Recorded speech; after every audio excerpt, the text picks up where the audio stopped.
Good afternoon and welcome to the Sam Lacrosse Show. Happy Monday. In a world defined by sensationalism, there is no shortage of exaggeration or hyperbole. Your favorite money influencer states definitively that the US dollar is going to go belly up. Your favorite or non-favorite political commentator zealously claims that Donald Trump is going to destroy the world, or that Hillary Clinton is running a sweatshop out of a pizza shop in Washington. Your manosphere grifter of choice that you still shamelessly watch, by the way, tells you that if you don't do X, Y, and Z, that no one is going to ever love you. Is any of this true? Maybe. Dollar could definitely go to zero and completely impoverish America. I think that's probably happening right now, by the way. Donald Trump could possibly destroy the world with one or potentially several decisions he makes in the next 6 months. I still very much believe that Hillary Clinton is a lizard person, to be very frank and to be very sure about that. You can be loved, contrary to what the aforementioned manosphere influencer says, but what most definitely does not love himself is that manosphere influencer, if he has the nerve to say that, especially to you. I'm an Enneagram 8, otherwise known as the scary one. 8s are the challengers. We're strong, assertive, and protective by nature, all stemming from a desire at our worst state to control things. We probably felt out of control or not emotionally seen as children, which forced us in some ways to hunker down and want to dictate things for ourselves. This makes us, when channeled positively, great leaders, and when channeled negatively, devastating and manipulative psychopaths. I've been both, and I recommend the former, by the way. As an Enneagram 8, I've been told that I'm prone to make what are called quote-unquote absolute statements. And as Obi-Wan Kenobi once famously warned, only a Sith deals in absolutes. And it's true, by the way. An absolute statement means what it states outright. It's either A or B, this or that, black or white. You will do this, we say. This will happen, we claim. It's a habit of pure force, sheer will, of making something come into existence, whether that thing wants to come into existence or not. I can say this on the point of fact that this is true. I like to joke, and not joke, mind you, that I'm an extremist by nature. I am all in all the time. When I take a position or make a move, I'm as ride or die as it gets. To be wrong, to deviate from course, shows cowardice and weakness in my worldview. We must press on or we must press out. Any waffling and I'm less of a man and not worthy of holding up my status as someone who should be dictating anything. Thankfully, due to a lot of that pride being popped like a balloon and a lot of internal work on myself, this tendency is beginning to slowly but surely dissipate, which is a good thing, because absolute statements don't solve anything. But as the great Daryl Philbin once said in one of the funniest office quotes ever, I just can't help myself. I have another absolute statement to claim, one that I believe perhaps is more true than any I've made recently for many reasons. On January 21st, Alex Hormozi flew out to interview the pioneer of the motivation and self-help industry, Tony Robbins. Robbins, who is remarkably still kicking stronger than ever in his 4th decade of doing this kind of work, is a titan both physically and otherwise. Every content creator out there, no matter who they are, influencer, podcaster, whatever, owes some sense of who they are to Tony Robbins, who helped to create this industry out of nothing. Hormozi, perhaps the greatest modern equivalent to Robbins, thought that he was going to interview Robbins about his mindset towards his massive levels of success. His businesses collectively generate 10 figures plus a year. He has a tube slide in his office. He has consulted and learned from some of the greatest cultural figures and leaders of all time. If anyone has a vault with the key secrets to wisdom of the world stored away, it would be him. But that's not what Hormozi got. Instead, Robbins flipped it into something that Hormozi wasn't expecting at all. A coaching session. Robbins, whether you think he's a living meme or the closest person to Jesus walking the earth, is absolutely remarkable at reading and understanding people. Whether it's a person he just met at one of his conferences or the prime minister of a nation, Robbins can pierce the veil of the psychodrama of a person better than almost anyone alive to know how they're really feeling and why they're really feeling that way, which leads to the aforementioned absolute claim. The Tony Robbins-Alex Hormozi interview was the final nail in hustle culture's coffin. The little over an hour and 10 minutes that encompassed the interaction between Hormozi and Robbins, in my view, changed the world forever. If it hasn't already, it will certainly over the coming years. The reason? The interview, when diagnosed accurately, was the greatest systematic destruction of a belief system that I have ever seen executed. It didn't just say Hormozi and the industry helped to revolutionize is wrong. It wasn't a difference in worldview. It was a controlled demolition of a belief system that has sent millions plunging into the abyss. The first initial tell of the interview, which I encourage you to watch in full and preferably multiple times, was that this was the first time I had ever seen Alex Hormozi nervous. He wore jeans. He was more formal than ever when asking questions. He listened more than he talked. He stammered over his words, if even just slightly. And I'm not slamming him at all for this. I actually found it humanizing and refreshing, particularly because so many young people today would have the exact same reaction as Hormozi upon that interaction of them meeting him. And this is how Robbins was able to flip the interview on its head. Robbins knew who Hormozi was and was genuinely impressed by him. I believe that. I think anyone, regardless of what they think of Hormozi, can say the same. I can. His story is remarkable. His business knowledge is, I would argue, unmatched compared to anyone else's in his field, particularly at his age. His wealth has accelerated so rapidly that it's staggering. And Robbins saw this and respected it. But Robbins also saw some things about Alex Hormozi that he didn't like. Nerves are always a function of perceived self-inadequacy. For example, every guy who's going out with a woman he really likes is nervous, even if he doesn't claim to be. Why? Because he's looking all over himself for ways that he is not measuring up to her standard. He wants to impress her, to cover up all of his faults in hopes of being with her. This, again, is incredibly normal. On the other side of the coin, there are many ways the opposite person can help the other deal with their nerves, if they're kind, that is, and want to help at all. The woman on the date could laugh at the guy's jokes, for example, compliment him, and do things to build him up. This would help the man gain confidence, lose the nerves, and be able to walk taller than he otherwise would on that date. Robbins, however, took a different approach. Instead of falling into Hormozi's frame, he set up an immediate reframe. Alex Hormozi was no longer going to interview Tony Robbins. Tony Robbins was now going to interview Alex Hormozi. And as he always does, Robbins coached and interviewed Hormozi in the way that all good coaches and interviewers do. Hard. He wasn't a jerk about it, but he didn't pull any punches either. Alex Hormozi has become an idol for many, particularly for young men. He is someone that many, including myself, viewed as untouchable.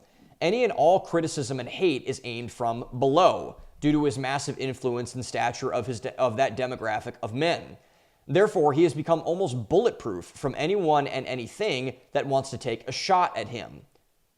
But that's exactly the problem with idols.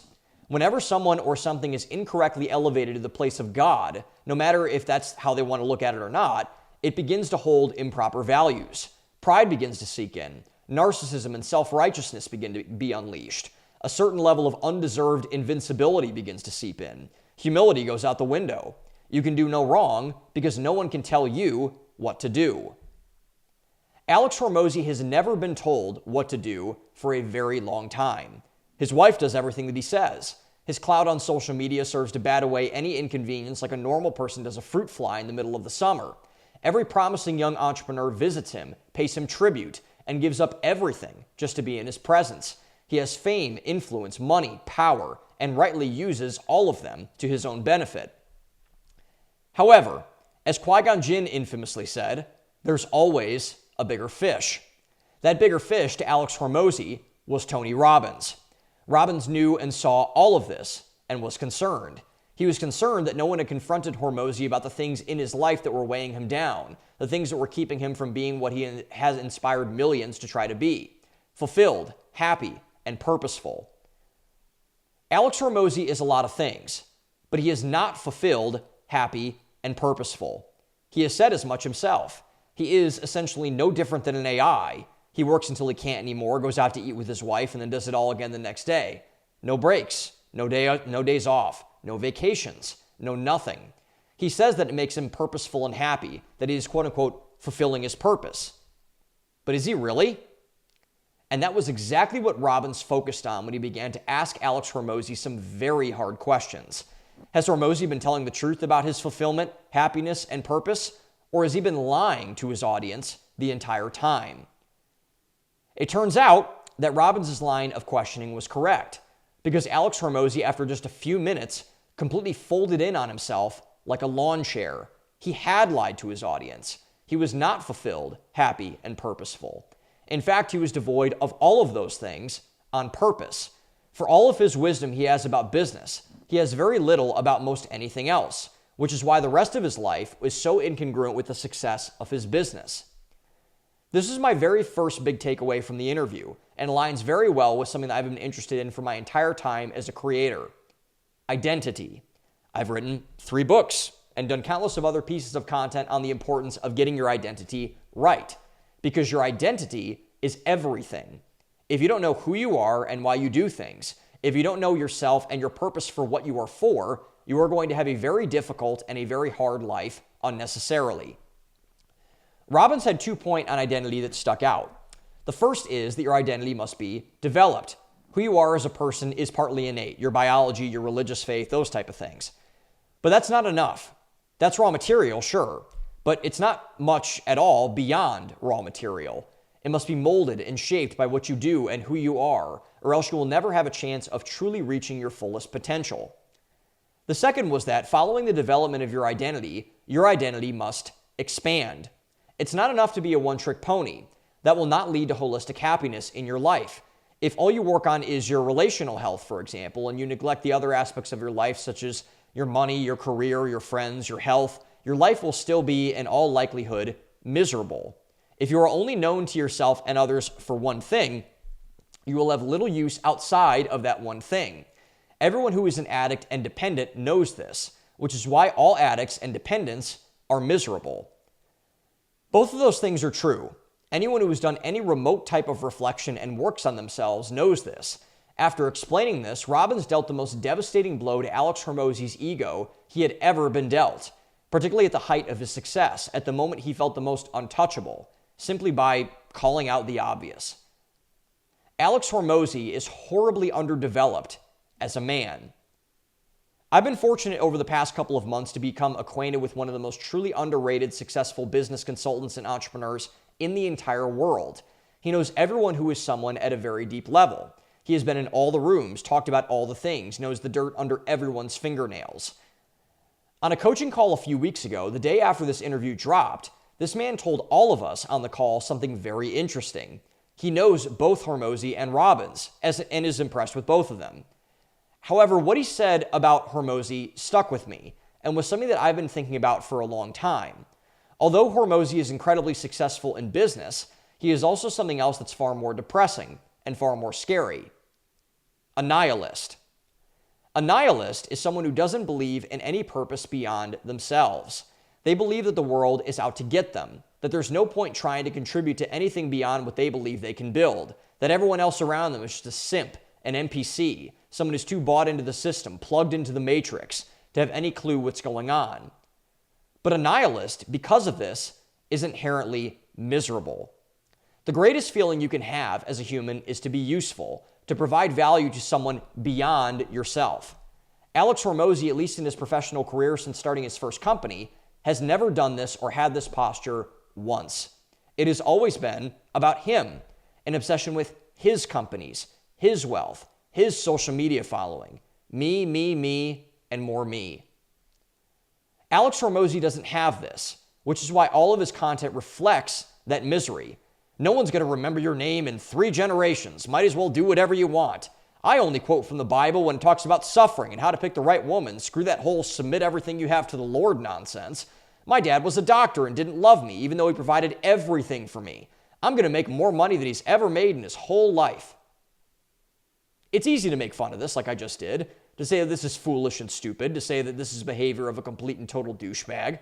I've said all those things before, and I just said them, and I stand by them. But now I have a different lens, particularly after hearing Robbins' point about identity. Alex Hormozi, before he is all of those things, is also something far more depressing. Wounded. As Robbins gently pierced on this point about identity, all of the trauma from Alex Hormozi's life, the trauma that fueled his monstrous rise to the top, began to surface. Robbins questioned him on why he and his wife never wanted to have kids, on why he wasn't happy, why he couldn't express any ounce of emotion on anything, and why he had no further purpose that called him higher unto himself. The intent was not malicious. It was out of genuine compassion and concern. And Hormozi had no answers for anything that Robbins said, because no one had had the balls to ask him any of these hard questions before. But now, unfortunately, it was too late. Hormozi's life was flashing before his eyes, and he knew it. He knew Robbins was right, and that he was wrong, that his entire life had been built on nothing but shallow narcissism and vanity. He had no idea of what to do instead of chasing the car, his millions and his hundreds of millions, to oblivion until he keeled over and died of exhaustion, which is 100% what is going to happen to Alex Hormozi. This is what hustle culture truly is: weaponized trauma, directed by our influencer class to buy books, coaching programs, courses, seminars, and all the other nonsense that fuels the careers and pocketbooks of the narcissists that claim that they want to help people, but do nothing but steal the joy, happiness, and peace of ambitious young people who want nothing more to stop being told that they're losers. It's an evil industry, one run by grifters, liars, and people without an ounce of true compassion in them. Alex Hormozi is a product of that, and is now, I believe indirectly to be fair, inflicting that pain onto his followers at a scale once thought to be unprecedented. Shortly after the interview was posted and started to go viral, Hormozi took to his socials and stated that the interview had gotten more engagement than any other piece of content he had ever made. And that right there says everything you need to know. Because Alex Hormozi, even after this shellacking he took from Tony Robbins, lovingly, had learned nothing. He's back on the hamster wheel. More engagement, more consumption, more money, more fame, more clicks, more, without anything else needed in return from him and his own soul. The reason why the Alex Hormozi and Tony Robbins interview will change the world is not because it will change anything about Alex Hormozi and Tony Robbins. Hormozi will continue to be miserable, and Robbins will continue to be fulfilled. The reason why the interview will hopefully change the world is that if it is digested properly, which we'll start to do in this episode in the show, it will spell out a cautionary tale for us all who have or are in the danger of falling into the trap of hustle culture. We must be very careful about how we proceed from there. In addition to the point about identity that Robbins brought up, there are 4 takeaways that I took from the interview that, if we implement and act properly upon, we have the potential to topple hustle culture, this demonic ideology that has captured the hearts and minds of millions, particularly and most nefariously millions of young men. If we learn from this, we can teach the next generation what we didn't have the courage to intake for ourselves, that you don't have to hustle and grind all the time. You don't have to work until you want to keel over.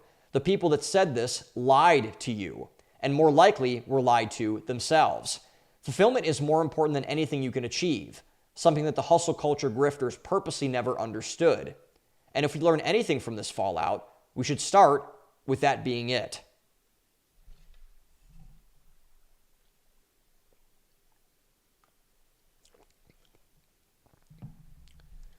Okay, let's light this candle. So, the first thing, or rather the second thing that I learned after the whole identity piece from the Alex Hormozi, Tony Robbins interview, and by the way, again, I said this earlier in my monologue, I encourage you all strongly to watch it. I truly believe it's one of the best interviews I've ever seen. It's one of the best pieces of content that I've ever seen. It's definitely worth a watch. Carve out an hour of your day, watch it, take notes, do what I'm doing now. Well, don't make a show about it if you don't want to make a show about it, but do something to make it stick. It's very, very important that you do so, I think.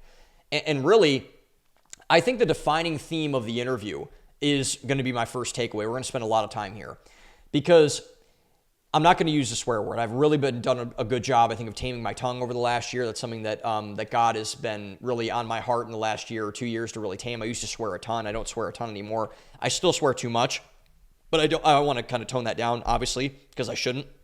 And so, but the first thing that Hormozi and Robbins honed in on was Hormozi's now famous mantra of F happiness. That is a calling card of Alex Hormozi. If you've been a fan of him, if you've seen any of his content, that is a very basic tenet of Hormozi-ism in that way. F happiness. Happiness isn't important. He gave up on happiness a very long time ago, apparently, which I don't think is true, and we'll get into in a second. And so Hormozi's thing is like embrace suffering. Life is suffering. It's a very Buddhist, stoic way of, handling all this stuff, which I don't believe. I think that ideology is demonic if you have it as your life philosophy, because I'm a Christian. But let's just stay here and let's take it at face value. This has been, as I said, a Hormoziism for a very long time, and it needs to go away. And I will be the first, before I get into anything that Tony said or anything that Alex said, I used to believe this lie all the time. I need to repent of this, and I have repented of this. I used to be a suffering guy. Life sucks. Do what you need to do, blah, blah, blah, rah, rah, rah. Go ahead and do whatever. Suffer, work hard. Your life is going to be terrible, so you might as well enjoy it being terrible, everything else. And Hormozi started to bring this up. I think he brought this up first at like the 10-minute mark. And Robbins just checked him on it right off the bat. He's like, nope, that's not true. And instead of saying F happiness, Tony Robbins flipped it on Alex Hormozi and said you need to say F suffering and embrace happiness. And you could tell right there that Hormozi was like, oh no. Because he based his entire life, I think Alex Hormozi's like around 30, mid-30s, I think probably like 36 or something. I could be getting that wrong, so fact check me on that. But he's definitely mid-30s. And so he has built the last 15 plus years, almost 2 decades of his life, on that one principle of F happiness, embrace suffering. And with that one flip, that one reframe that Robbins did in the interview, just totally wrecked everything about suffering and happiness and everything else, and got Hormozi out of his head, which we'll talk to later. And this was so, like, you could see this in the interview. This is why I don't recommend that you listen. I recommend that you watch it on your laptop, on a TV, wherever you have YouTube. Please watch it, because you can see like the life fading from Hormozi's eyes, because he knows that he's wrong. Because when Robbins reframed this to him, you could see Hormozi really go into a bit of an existential crisis. You can see it in his face. And as someone who's interviewed a ton of people and talked to a ton of people and everything like that, this is my entire life. My only skill is communicating with people. And so I saw this happen, and I was very stunned by it, because Hormozi's been unflappable for the longest time. And so in this vein, you could see that this was like, whoa. It genuinely shocked Alex Hormozi, and he doesn't get shocked very often. And it rocked his value system, no matter how screwed up it may or may not be, and I think it is, to its core. And it did with me, because when Robbins said this, I was like, a part of me that hasn't been killed yet of this old you need to suffer mindset, which millions of people, particularly millions of young men, have, who buy into this hustle culture nonsense. Like, a part of it was like, I don't think this is right. This makes me uncomfortable. I don't like to talk about my happiness. I'd much rather feel bad than suffer, blah, blah, blah, blah, blah, blah, blah, blah, blah.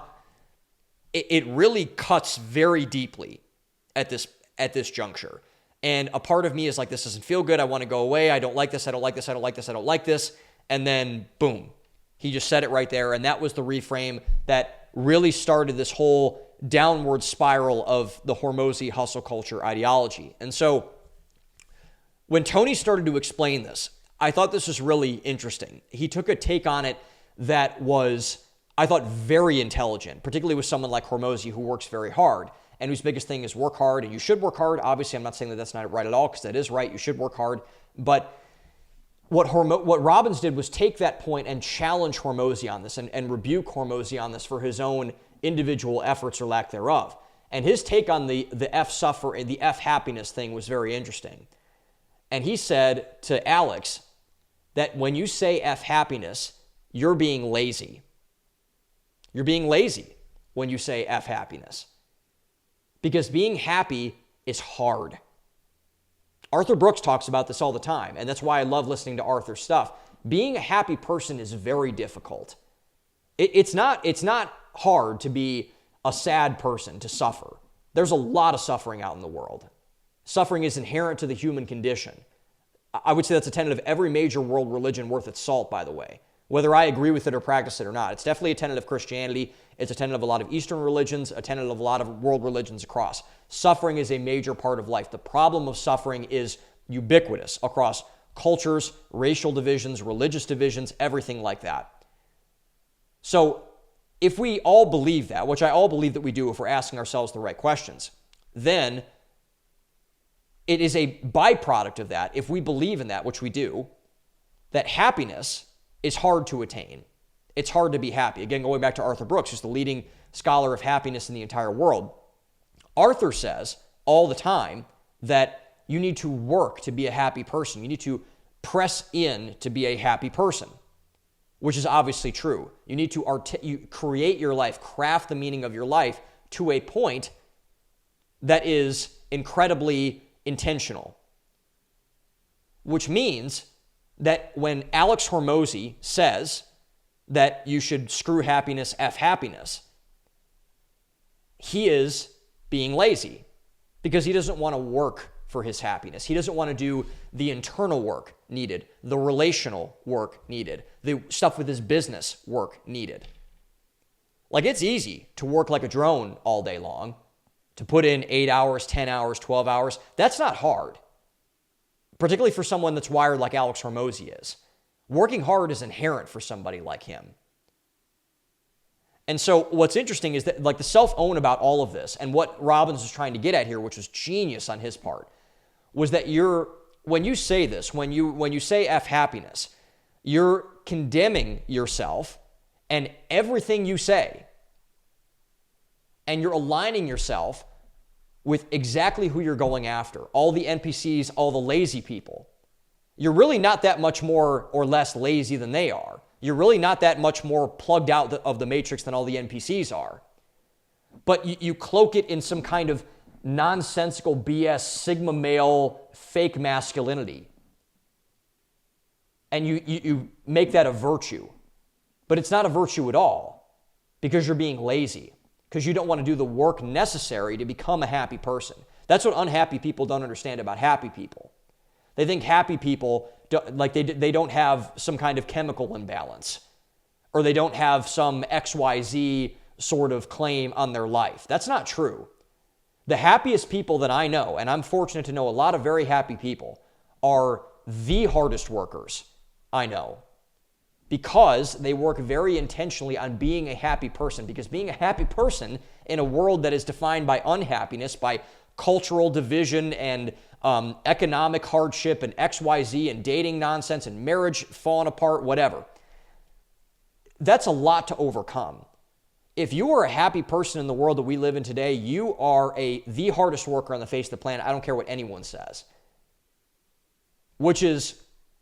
And so when someone says F happiness, like Alex Hormozi says, that is a cop-out of doing what you need to do to evolve as a man and do what you need to do to be a happy person and to be a fulfilled person. And so that's point number one. That's a very profound point. That really changed my perspective on this whole argument. The fact that people who say F happiness are lazy, which is 100% true when you put it into that context. Number two, the second thing that Robbins really brought up here was that a point that I had heard very often, and I didn't really understand this for the longest time. I just kind of ignored this and said, like, okay, it's just, that's a nicety. People are just saying that just to say that, whatever. But I finally started to understand it when Robbins unpacked this. So he said to Alex that suffering is optional, but pain is inevitable. You can choose to suffer, but pain is inevitable. You can't choose your pain. And so I didn't understand this for the longest time. So the way that I frame this to myself now is that pain is a circumstance. Pain is something that happens. If you stub your toe on the door when you're walking into a room, that is painful, undeniably. You're going to have nerve endings in your feet that signal to your brain that something bad just happened, and therefore pain is going to come to your foot. But suffering is a choice, because you can dwell on the entire day that I just hit my foot on the door, I broke my arm, my girlfriend sent me a text I didn't like, whatever you want to say. And this is why all the Eastern philosophies and religions are wrong, by the way, because they all say that, life is suffering and suffering is a part of life and you have to dwell on all these things, everything like that. That's wrong, which is why Buddhism is wrong and Hinduism is wrong and Taoism is wrong and everything like that. This is why all of those philosophies are not stupid, because I don't want to demean them, but they're wrong. And this is why people like Alex Hormozi, who say that your life has to be horrible all the time, are lying through their teeth to sell you stuff. Because if people say that your life sucks and that everything is horrible, this is what Andrew Tate does too, by the way, your life is going to suck, everything's going to be horrible, etc., blah, blah, blah, blah, blah, blah, blah, all those things.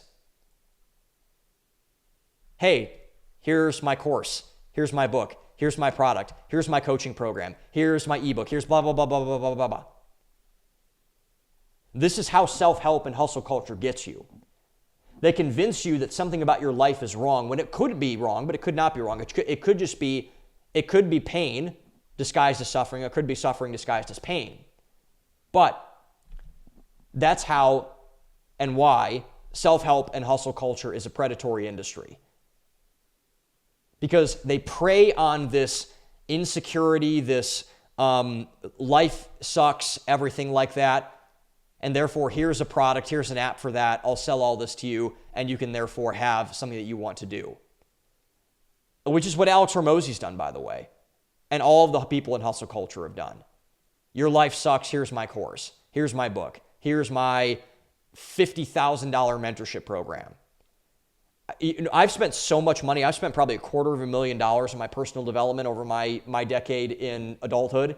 And I was talking with a couple of friends about this who are in the space too. And we all came to the conclusion last year that we are never going to buy any more coaching products. Because it's like, it's the same stuff.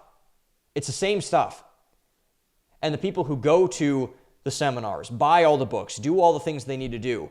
And it's fine if you are lacking in a skill set and you need to acquire a skill set. Buy a program, buy a course, go to a seminar. Absolutely. I'm not saying that is something that you shouldn't do. I will still do that, by the way.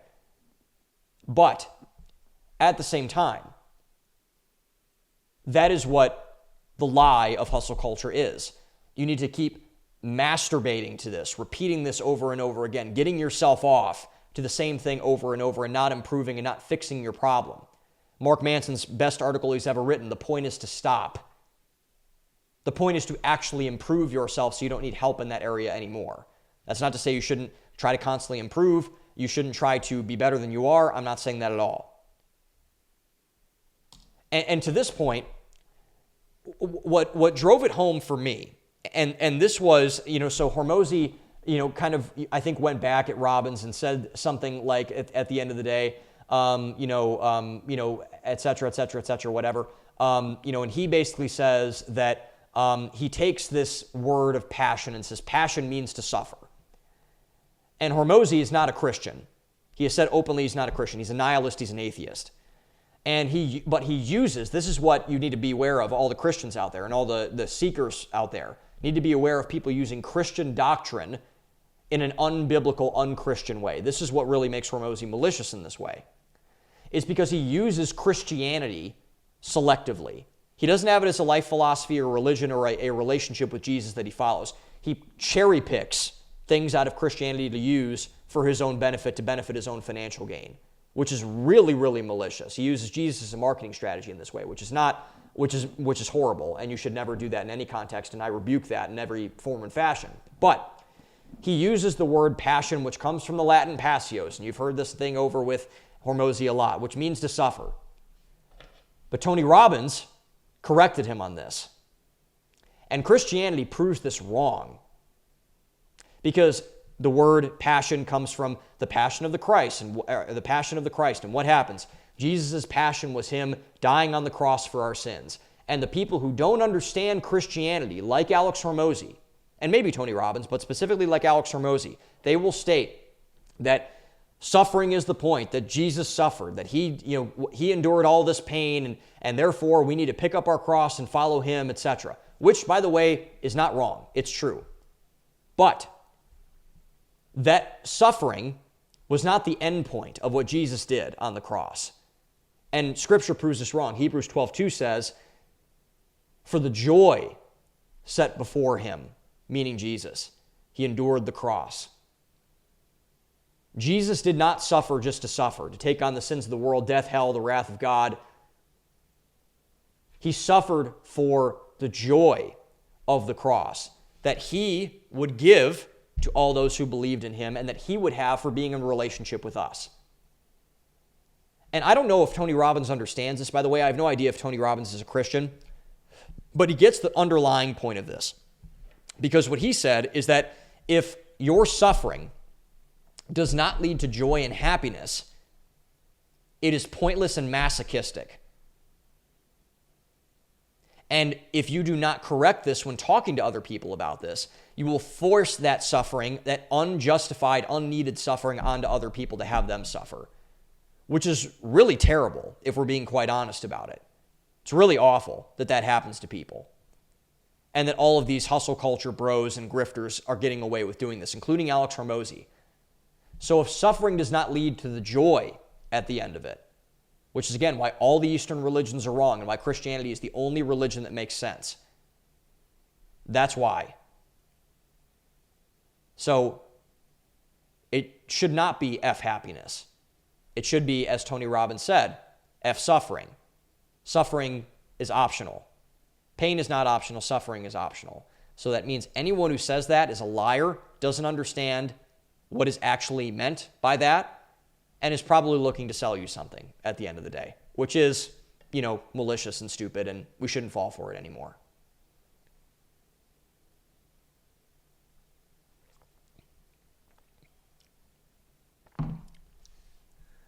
Okay, so the second takeaway I had from the interview, and this is going to go more broadly into hustle culture. So Tony had this line that he said in this interview that I thought was really, really great.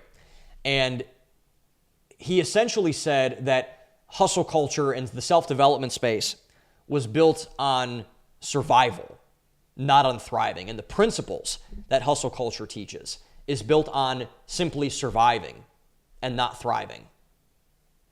And I thought when this was unpacked and when I really started to digest this, I thought this was so intelligent. And I thought this was such a smart perspective on this. I had never thought of this before, ever. And this was so, so true when you really internalize this and look to where this is. Because you can even tell this by the name, by the way. So hustle culture, by its very name, is not meant to put you in a place of abundance. It's not meant to put you in a place of contentment and happiness and fulfillment. Because hustling, if you're hustling, you're lots of effort, running all the time, bing, bing, bing, bing, bing, around like a ping pong ball, like going back and forth, or a pinball, back and forth, back and forth, back and forth, bouncing off of things, running into a bunch of things, high velocity, high energy, high expenditure all the time. And so when you take that from an inanimate object into a human and you start bouncing off the walls and doing all these things, that's not meant to fulfill you. Instead, it is meant to keep you burnt out, exhausted, and tired. It is meant to keep you, wait for it, hustling. You are a hamster on a wheel. You are never able to give it your full go. You never go anywhere. This is on a treadmill, the hedonic treadmill all the time. Because if you're hustling all the time, you don't give yourself a break, you don't stop to reassess where you're even running to, you have no intentionality, you have no thoughts, you have no way of discerning where you're going, why you're going in that direction, or anything else from that. And so, of course, you're going to feel lost, you're going to feel burnt out, you're going to feel all these things. And what it does is that it puts you and enslaves you and traps you into a mindset of, if I am not always on all the time, then someone is coming for me and my life and all that I've built. Mark Cuban has this famous quote that he says that business is a 24/7 sport because it's the ultimate game. Hormozi says this too. And you have to act as if someone is trying to steal and take everything that you have all the time. And that is, when you pilfer it out to a broad perspective, that is the mentality of the hustle culture people. Someone is coming for me. I'm not safe. I'm not in a place where I can fully express myself or how I feel or what I need to do, everything like that. And by the way, in some seasons and in some hyper-competitive moments, like if you're going for a promotion or if you're going for a bid on a contract or if you're on a date and the woman is very available in terms of a lot of guys want to take the woman out on a date, for example, that is true. Like there are such thing as finite resources in some cases. But when you take that mindset and you live there, and that's all that you think about in your head all the time with every possible scenario, regardless of what it is, like that is very dangerous to have, a very dangerous mindset to have, because that is not at all what is meant by human flourishing. Human flourishing is not a constant battle of running back and forth and burning yourself. Like, that is the opposite of that. And now, I am not saying at all that you need to abandon hard work, that you need to abandon not having, your wits about you in some way, shape, or form, whatever that might be. Like, I'm not saying that at all. But you also need to have a point where you need to say that, like, enough is enough at a certain degree. And what this does really at the end of the day is it puts you in the mindset of being an animal, to be honest. And I don't think that's hyperbole, because animals worry about survival all the time. Animals worry about finding their next meal, their next XYZ, their next whatever. Like, it puts you in a state of fight or flight all the time.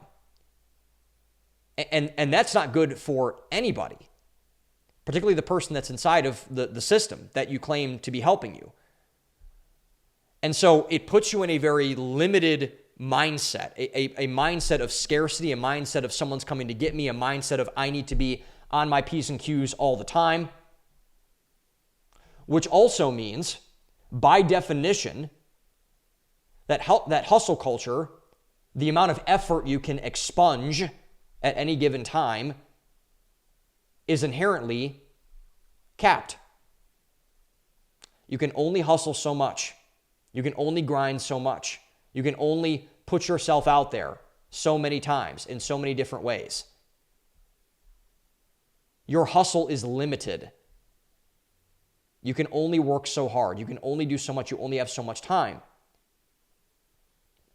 But if you think that everything in your life should be defined by your effort, by your striving, by your work rate, like a machine, like an animal, like what you can bring home for survival, then of course you're always going to feel like you're not doing enough. It's setting you up to fail. You're always going to feel like you can work harder. There's something that you're not doing. And when you're in that mindset, I've been there, by the way, which is why I'm so passionate about this topic and why I'm so at war with this industry. And so it puts you in a state of constant anxiety, depression, bad thoughts all the time, which is why when you look at the success rate of this lane of content, that's why this lane of content has such a high failure rate and such a high misery rate on the other side of it. That's why you don't see a lot of new influencers in this space, because it's burning out all their competition. It's setting them up to fail. It's doing everything in spite of what you actually need to do well. That's exactly why all of this stuff is so evil and so just it's not meant to fulfill people. It's not meant to fulfill you. And so going back to Tony Robbins, so what Tony Robbins said is that hustle culture is essentially hypnosis, because it psyops everybody in the industry into thinking that they can control everything, that they can somehow do enough to overcome all the things in their life. But the thing is, and all my Christians, my true Christians understand this, you can't. You cannot, like my pastor, Doug Weckerman, was talking about this on their podcast, I think either last week or 2 weeks ago. They were talking about salvation and everything like that, and who gets into heaven, all that sort of thing. And Doug brought up this good point where he said that if you're a Christian and you get up to, and you die and you get up to heaven and Jesus, I don't know if this is going to happen, by the way. I don't know. I don't know if this, so who knows, but whatever. It's not the point. But if you get to heaven and Jesus is at the pearly gates or the entry point or whatever, and he asks you, I don't know if it's going to happen, but if he asks you, why should you get in? Why should I let you into eternal life? Why should I let you into paradise? And you start that sentence with, because you don't have the right mindset around heaven and you're probably not going to get in. But if you start the sentence with, because you, meaning Jesus, you understand and you get it, And that's exactly right. Because people, particularly non-religious people, that have this philosophy on life, they don't understand, unfortunately, because this is it's a really horrible thing when people aren't able to internalize this. They think they need to white knuckle everything and grip everything and do this, but they can't. They think they can do everything and do enough to overcome all the things in their life by controlling everything, by wrenching everything into their control. But there are just some things you can't control. And you need to give yourself the grace to understand your own limits. Know your limits, Master Wayne, as Alfred once said. You need to give yourself the grace to understand your limits. And if there's one thing that hustle culture does not give you, it's grace. It's a constant flogging. You're not doing enough. Get back to work. Stop wasting time. Don't invest energy into this, blah, blah, blah, blah, blah, whatever. If you don't do this, like hear me in this, if you do not understand your limits, if you do not give yourself grace, if you do not stop the mentality of you think that you can somehow be enough, do enough, act enough, give enough, then you are condemning yourself to a life of self-imposed misery. I've been there. It doesn't work. It doesn't work.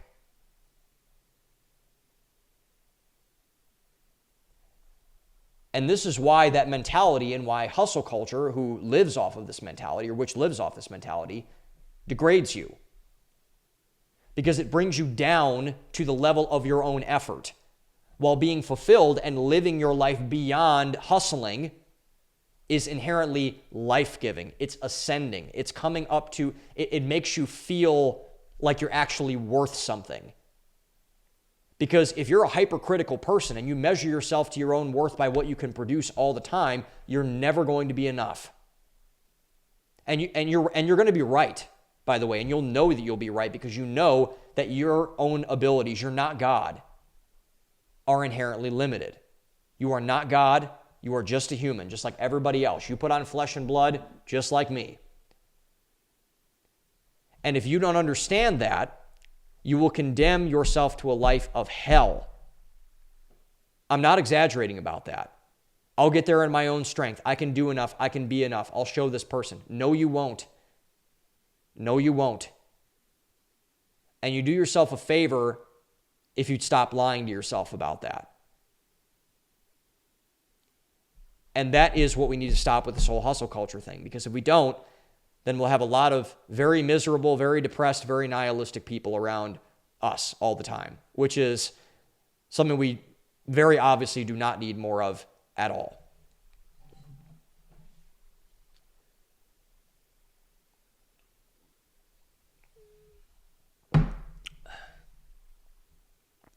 Okay, so takeaway 3 from this interview. I love this one that Tony Robbins said later on in the interview. He said that the brain reduces while the heart magnifies. Like, I love that. I thought that was great. And so he got into this very early on with Hormozi when he, I think it was intellectual Alex and anabolic Alex, which is hilarious because Hormozi does a ton of TRT and maybe steroids. I don't know, but he's on testosterone for sure. But that doesn't matter. But anyways, Robbins, the way that after the F suffering, F happiness debate, and as they kind of filtered down into this, he made a point to Alex that Hormozi, it lives in his head. Like, he doesn't live anywhere else but what he can think. Again, with the power of your own strength thing that we just discussed. You cannot outrun your own effort, your own hustle. It's inherently a limited resource. As is your brain power, by the way. But emotions can be felt at different capacities. They can be felt at... Emotions run everything, by the way. It's just the brain over-rationalizing or under-rationalizing everything, which is a whole separate issue. Daniel Kahneman and Amos Tversky had a great book about that called Thinking Fast and Slow, which I recommend that everyone read. And so what Hormozi did was he kind of went right at this and kind of said like, hey, dude, you never laugh, you never smile. And then Alex started to laugh and he started to smile. He was like, I like this person. I like this guy. I like talking to this guy. And Alex's wife was in the room when they were doing this. And, he goes off camera. He's like, do you like your husband better than this or that or whatever? And he's like, yeah, I like her better she likes me better when I'm like this or whatever. Because I don't have to perform. I think he said because I don't have to perform for anybody. I can be myself all the time. I didn't have to act. I can kind of relax and be who I am and be myself and everything like that, which is awesome. And hopefully that's improvement. Hopefully he does more of that. But that differentiation, and what Tony also pointed out was that that's Alex's default state. He would just snap right back into it, and he couldn't control it because he lived there. And this is so important because what this shows is that this is exactly where the people who are possessed by the spirit, and I do believe it is a spirit, of hustle culture live, which is all head and no heart, all thinking, no emotions. They are always calculating, plotting, planning, scheming, doing everything they can to get away from feeling the things they don't want to feel, from getting away from the emotional stuff, which is going back to the original point we made about identity, about how Hormozi is not developed as a man because he lives all here and not anywhere else. In his head, if you're listening, if you're watching, in his head. And as we just mentioned, this is where hustle culture caps you at.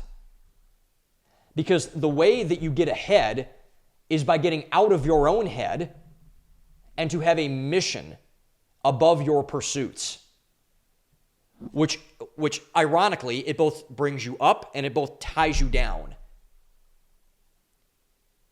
It anchors you down. It gives you a sense of why, a sense of purpose other than yourself, and drives you further than you ever thought possible. And it must be outside of yourself. You must feel for another person. You must have an empathetic tie to another person in order to have the best result of this. And so in Alex Hormozi's case, he says, and his stated purpose in life is that he wants to be richer than Warren Buffett is. He wants to be the richest guy that's ever lived. Okay, fine. And he might get there. He's got a great head start. But since he is devoid of any other purpose besides that, he has to physically beat himself to a pulp in order to get there, in order to try to get there. So he's again, this is all like, I'm going to take all the weight on my shoulders and I'm going to go forward and trudge the hill and do all the stuff and blah, blah, blah, blah, blah. And I'm not going to do it for any other reason other than I want to be rich and I want to be enough and I want to fulfill myself. And that is an incredibly punishing workload, tremendously punishing work rate for everything. And it's taken a toll on him. And Chris Williamson found this out very hard last year when he posted that video about his health that went viral. You can only do so much in your own strength. And so when Tony said that your brain reduces while the heart magnifies, he meant that your brain's design, which is a good thing, by the way, your brain's design is to make things small, big things small, so you can take them on, manage them, check them off a list, because the stimuli of the world are overwhelming no matter where you're at, no matter what you're doing. And so your brain is tasked by your body to say, okay, this is happening. What do I think of this? What do I make of this?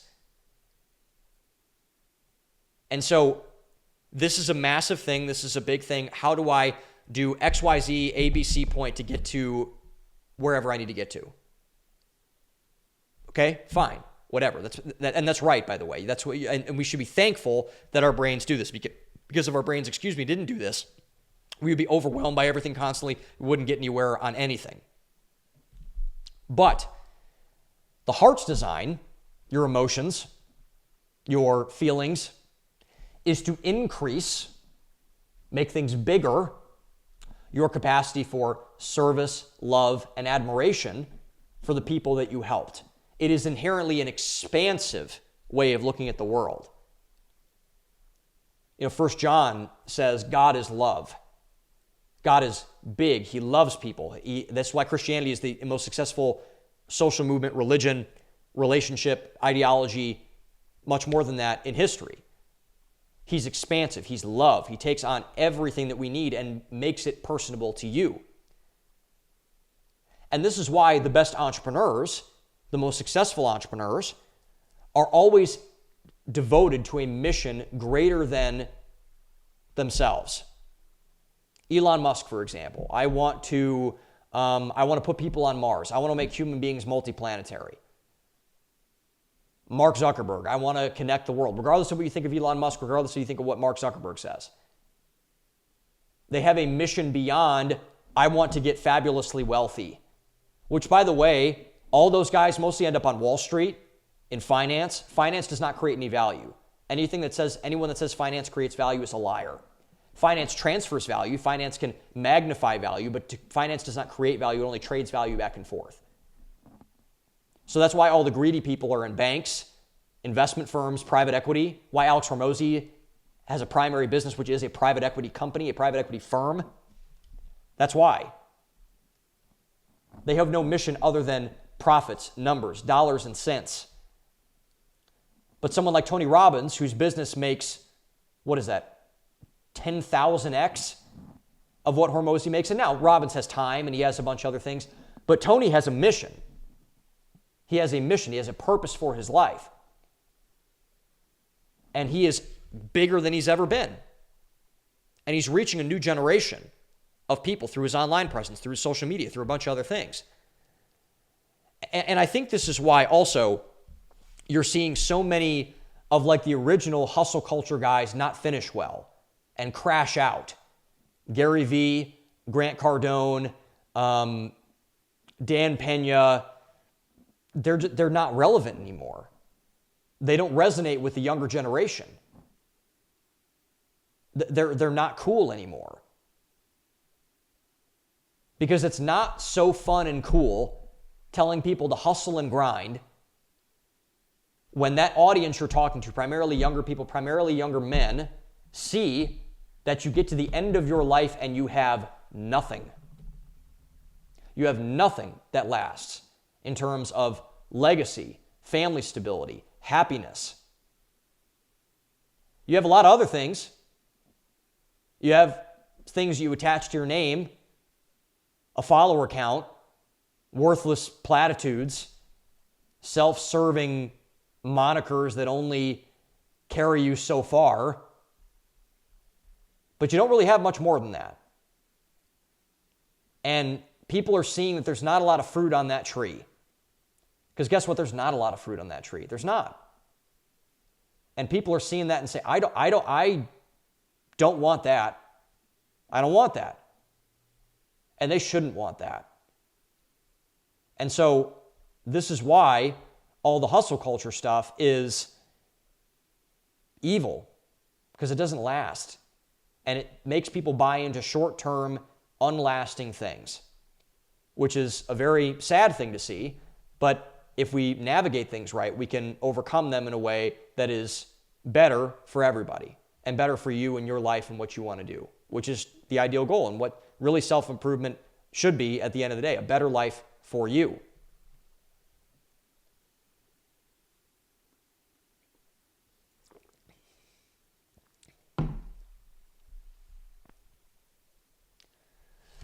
Okay, we're going to land the plane here. Takeaway number 4. Enjoyment, this is from Tony Robbins, must be greater than achievement. And this is how we are going to stomp out and beat hustle culture in this generation if we do this right. If we get this right, we'll get everything else right. So, because in hustle culture, this is inverted.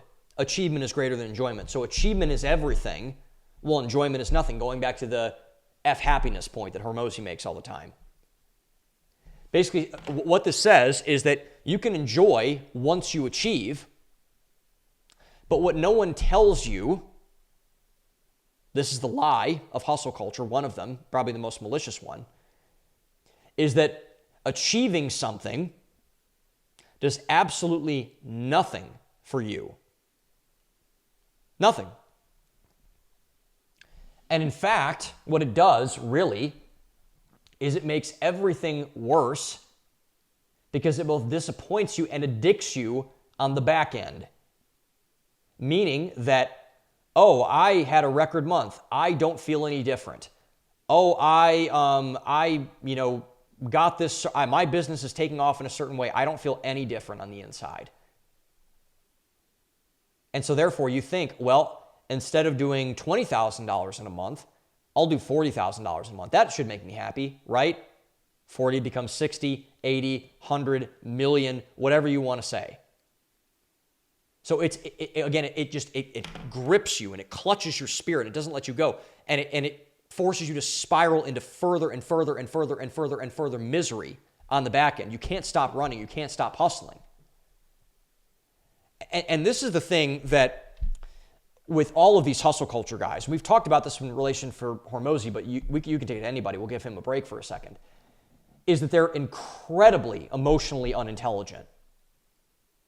All the hustle culture gurus, all the bros, they're all emotional 2-year-olds. They don't understand any of this stuff because they have no idea how to process things properly as they're happening. And as a result, they're constantly disappointed in everything. Oh my gosh, I can't believe this company didn't fill this hole in my heart. I can't believe that I'm having sex with all these women and I don't feel more fulfilled. I can't believe that my dad doesn't love me anymore because I got rich. And so they're constantly going and they're constantly disappointed, which leads to them going, disappointment, loop, loop, loop, loop, loop, over and over again. And so this leads to, again, the head being magnified, not the heart, to what Tony said earlier on as well. They shut their feelings off to get the thing that they want to achieve, to get that small-mindedness they want to get to. And then they're surprised when they magically, again, like it happens every single time, they feel no feelings once they're at the place they thought they would get them. They feel nothing. They feel no different. And they're like, what the heck's going on? What the heck is going on is the same thing that always happens, because achievement doesn't do anything for you. This is the Chris Williamson point he makes all the time. Don't sacrifice the thing you want for the thing that's supposed to get it. Don't sacrifice your enjoyment for achievement to achieve more enjoyment. What sense does that make? And by the way, same in the inverse. Don't sacrifice your achievement to get the enjoyment so you can achieve something. That's dumb. Do not sacrifice the thing you want for the thing that's supposed to get it. And everyone wants fulfillment. Everybody wants it. You know, Kendrick Lamar got this right when he made the song called Rich Spirit. Because rich and poor, as Tony Robbins said in this interview verbatim, is not money. It's spirit. It's what's going on inside of you that's rich. Poor. Robert Kiyosaki kind of got this right when he talked about the mindset. But it's more than a mindset. It's an animation. It's a spirit. It's a thing that you do. And this is one of the biggest revelations. I've been thinking a lot about this with me personally because I'm in a stage of my life where I'm really focused on making money and what my next step is going to be in business and everything else. And I'm trying not to idolize it. I'm trying not to obsess over it and do all the things that what I need to do. But what I've realized, and I've been very fortunate to meet a lot of successful people when it comes to money. And one of the biggest revelations I've personally had very recently is that it's a curse to get rich before you get anything else. This is why I think a lot of young pro athletes end up crashing out. Because they get a lot of money when they're young. Like NBA players get money when they're 18 or 19 years old, millions of dollars. NFL guys like 21, 20, 22, 23. And a lot of them end up blowing it.